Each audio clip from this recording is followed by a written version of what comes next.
Today we are cooking Korean sticky pork ribs. We've got some baby sliders on the side with a sesame sriracha mayo and a zesty slaw to go with it. I'll let you in on a little secret. I'm using the Farro Kitchen Korean sticky pork ribs that have already been pre-marinated and sous vide. So before I put the ribs in, I like to start on making the slaw just so it's got enough time to pickle.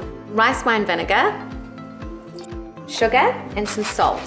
And we'll shave the cabbage. I've then got some spring onion and some cucumber. We'll mix that together and then set it aside.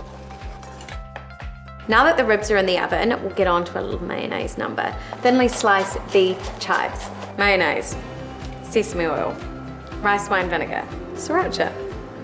You're seriously gonna love this sauce. Now's a good time to pop your sliders in the oven and take your ribs out. Holy, they look good. They smell even better. Hey, they're just falling off the bone. Be generous with the mayonnaise.